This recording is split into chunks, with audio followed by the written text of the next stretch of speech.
That's unacceptable. You see what I'm saying? That's what pissed me off tremendously. And that was that was those two things that really made me come out with my book. I'm telling all. A lot of people, because everything been going across the internet is untrue. You ever notice how the loudest crashes always start with the quietest cracks? Well, buckle up, because Marjorie Harvey's perfectly polished empire is starting to sound like a glass ceiling under a stiletto heel, and the shards are flying everywhere. Just last weekend, Steve Harvey stood on that InvestFest stage in Atlanta, flashing that $1 million smile, waving off the cheating rumors like they were gnats at a picnic. "I'm fine, Marjorie fine," he told the crowd, all smooth and reassuring, like a man who's either the most secure husband on earth or the most delusional. But here's the thing. When a man who built his career on telling people how to act in relationships starts begging the internet to find something else to do, you don't just smell desperation. You smell lawyer bills. And honey, the receipts are stacking up faster than Marjorie's designer shoe collection. My youngest child, man, is 28. So they in that generation. Mm-hmm. And I asked them what is it, and they said, "Dad, you clickbait." Wow. He said, "You clickbait." Yeah. He said, "You one of the most viral people in your age group out there." He said, "Dad, every clip on Family Feud got you on it. Yeah. You clickbait. If they can take your face and put it on anything, you become clickbait." Now, let's talk about that Instagram post Marjorie dropped like a grenade with the pin still in. You know the one, where she's all, "To whom much is given, much is required," sharing some holier-than-thou blog about how to handle being lied about. Oh, the irony. This is the same woman who, according to her first husband, the one she left rotting in prison, spent years lying to their own daughter about why daddy wasn't coming home. Jim Townsend didn't just allege this in his tell-all memoir, Snakes in the Garden. He flat out said Marjorie convinced little Morgan that he was off working a job in Lewisburg, not serving a life sentence for moving enough substances to sink a yacht. And let's be real, when your ex writes a book and the dedication might as well be, "To the woman who taught me what snake really means," you don't get to play the victim on social media. You just don't. But Marjorie? Oh, she's trying. She's sharing scripture and serene selfies like her life isn't currently a dumpster fire fueled by federal indictments, scorned exes, and a bodyguard who might just be the real father of her most famous child. And the wild part? Steve's out here defending her. Like, "Sir, your wife's past isn't just shady. It's got its own zip code." You got to understand, she's not going to be speaking on none of that because her whole thing is to hide her past. But let's rewind, because this isn't just about a cheating rumor or a bad Instagram caption. This is about a pattern, a blueprint. Marjorie Harvey didn't just marry Steve for love. She married him for leverage. And if you don't believe that, let's talk about how she allegedly strong-armed him into adopting all 3 of her kids. 2 from a convicted substance kingpin, 1 from another, while simultaneously cutting their real fathers out of the picture like they were bad haircuts. Mary Shackelford, Steve's second wife, has been screaming from the rooftops for years that Marjorie turned their son Winton against her, got him to call her mom, and basically erased Mary from his life. Sound familiar? Because it's the same playbook she used on Jim Townsend.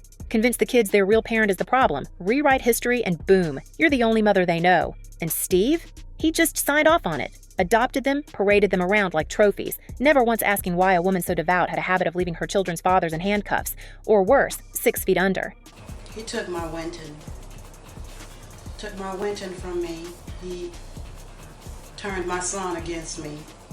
And speaking of handcuffs, let's talk about the real reason Steve Harvey might not be able to walk away from this marriage even if he wanted to. Because here's the tea, and it's piping hot. Marjorie didn't just marry a comedian, she invested in one. Back in the 90s, when Steve was still struggling to get his stand-up career off the ground, Marjorie was allegedly knee-deep in Memphis's substance trade with Jim Townsend, a man who was moving hundreds of kilos of substances like it was a side hustle. Now, we're not saying Marjorie directly funded Steve's early career, but let's just say when you're married to a kingpin and suddenly your new boo starts landing TV deals left and right, questions get asked, especially when that same boo later becomes the face of Family Feud and starts preaching about moral values like he didn't just marry a woman who allegedly had the FBI knocking on her door. Coincidence? Maybe. But when your wife's ex is writing books about how she finessed her way into a millionaire's heart, and your own net worth is suddenly part of divorce rumors totaling $200 million.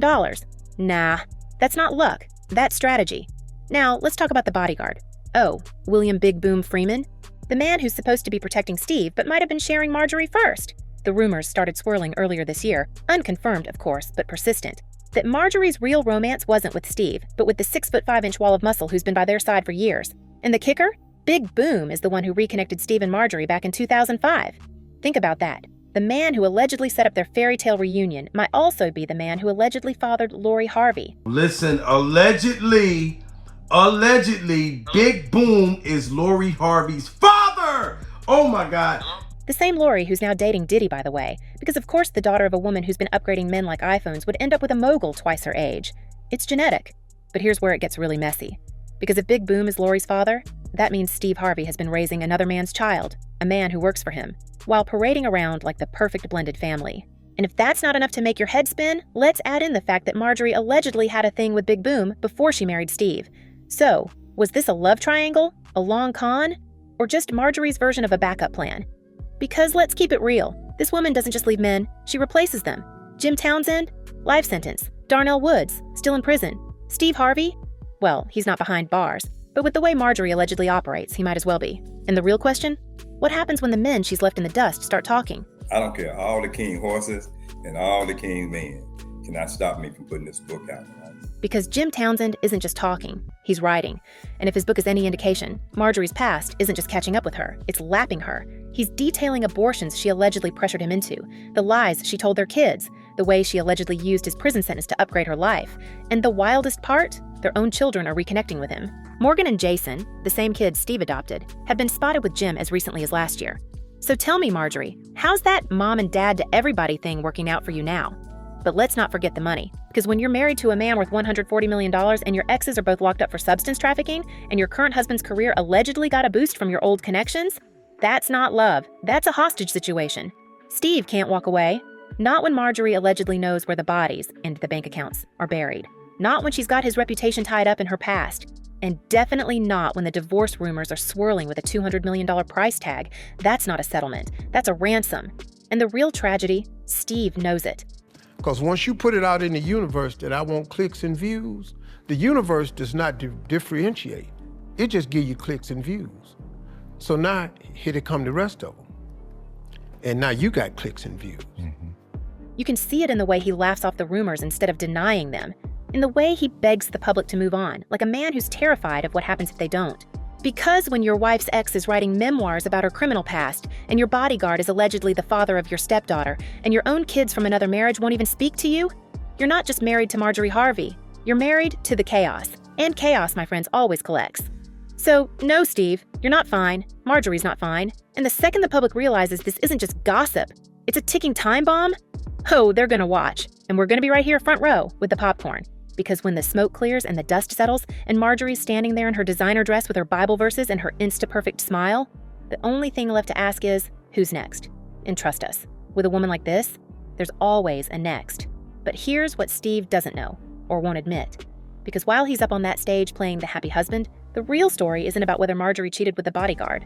It's about how she built this life, brick by brick, on a foundation of deals so shady, they'd make a Vegas casino blush. I see your stepdad is in the perfect position with relationship he has with Obama to get me out of prison. We're talking about a woman who didn't just marry two substance kingpins. She allegedly ran with them. And if Jim Townsend's tell-all is even half true, Marjorie wasn't just standing by while her first husband moved enough product to supply a small country. She was in the room, she was on the calls, she was the one allegedly making sure the money got laundered through that little Memphis bar she owned, the same bar FBI agents allegedly flagged as a front for Townsend's operation. And let's be real, when your ex writes that you were so deep in the game you had the FBI threatening to indict you, and then you somehow walk away scot-free while he rots in prison? That's not luck, that's leverage. The kind of leverage that doesn't just disappear when you trade in your street clothes for designer gowns and a husband with a talk show. Now, let's talk about the real reason Steve Harvey might not be able to walk away from this marriage, even if he wanted to. Because when you're a self-made man who preaches about morality and family values, and your wife's past is littered with federal investigations, imprisoned exes, and alleged ties to money laundering, that's not just baggage, that's a liability. And Steve's career isn't just built on jokes, it's built on image. The man who tells America how to act like a lady, think like a man, can't afford to have his wife's past splashed across every tabloid as former substance queenpins rise to riches. So when the divorce rumors start swirling with that $200 million price tag, ask yourself, is that a settlement? Or is that the cost of silence? Because Marjorie didn't just marry Steve for love, she married him for protection. And protection like that doesn't come cheap. And speaking of protection, let's talk about the lawyers. You know, he's a man with the power. He's in 60 markets. He's written these books. You know, he's socially connected with the programs and Disney and all these type people. Because every time Mary Shackelford, Steve's second wife, tries to speak up about how Marjorie allegedly stole her son and her marriage, she gets hit with cease and desist letters so fast it'd make your head spin. Every time Jim Townsend allegedly drops a hint about Marjorie's role in his empire, her team allegedly scrambles to bury it. And every time the bodyguard rumors resurface, Steve's PR team is right there, shutting it down before it gains traction. That's not coincidence, that's control. Marjorie didn't just marry a comedian, she married a brand, and she spent the last 16 years making sure that brand depends on her. Because when your husband's entire public persona is built on being the moral compass of daytime TV, and your past is a minefield of alleged criminal ties and betrayed exes, you don't just hope he stays. You make sure he has no choice. But here's where it gets really interesting. Because while Steve's out here playing the doting husband, Marjorie's alleged past isn't just haunting her, it's funding her. Let's not forget that little detail about how Steve's career allegedly got a mysterious boost right around the time he reconnected with Marjorie. Coincidence? Maybe.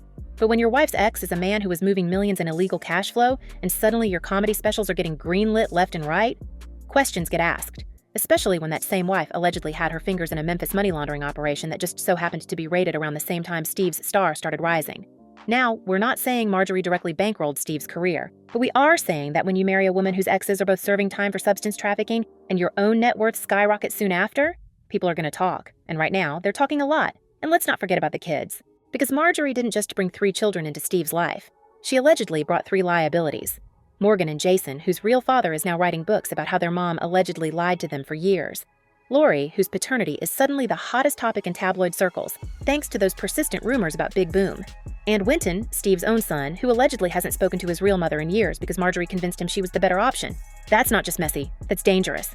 Because when your stepkid's real dads start writing memoirs, and your bodyguard is allegedly the father of your most famous stepdaughter, and your own son from a previous marriage is allegedly cut off from his real mom, that's not a family, that's a time bomb. And the clock is ticking. Now let's talk about the end game. Because Marjorie Harvey didn't climb this high to let it all crumble now. She's a survivor, and survivors don't just react, they plan. So when Jim Townsend's book starts flying off the shelves, and the bodyguard rumors won't fade, and Steve's ex-wives are allegedly lining up to tell their side of the story, Marjorie doesn't panic. She adapts. And right now, she's adapting by playing the victim, the devout wife, the wronged woman, the mother who just wants to protect her family. But here's the thing. When your entire life is built on alleged lies, and your husband's career depends on alleged secrets, and your kids' real dads are allegedly coming for the truth, you can only play the victim for so long before the real story comes out. And when it does, oh, it's gonna be glorious. Because let's be real, Steve Harvey isn't just married to Marjorie. He's married to her past, to the substance kingpins, to the FBI files, to the exes who are allegedly ready to talk, to the bodyguard who might just be the key to it all. And when that past finally catches up, and trust me, it always does, the only question left will be, how much was Steve willing to ignore to keep the fairy tale alive? Because right now, he's not just her husband, he's her accomplice. And when the truth comes out, he's going to have to answer for all of it.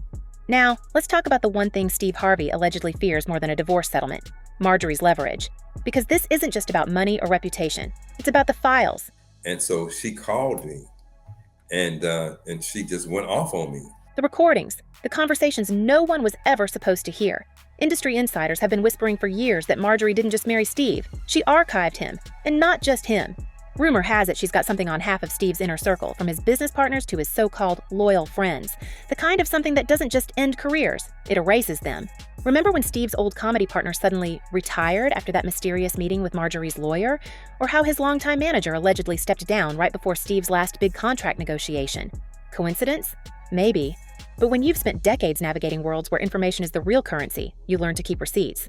And Marjorie? She allegedly doesn't just keep them, she weapons them. Here's where it gets really interesting. Because if the rumors are true, Steve isn't just trapped by love or money. He's trapped by his own secrets. The ones Marjorie allegedly helped him bury. The ones that, if they ever saw the light of day, would turn his family feud image into a late-night monologue punchline. We're talking about the kind of scandals that don't just get you canceled. They get you uninvited from polite society. And Marjorie? She allegedly knows exactly where the bodies are buried. Literally and figuratively. So when the divorce rumors start swirling and the $200 million number gets thrown around, ask yourself, is that a price tag?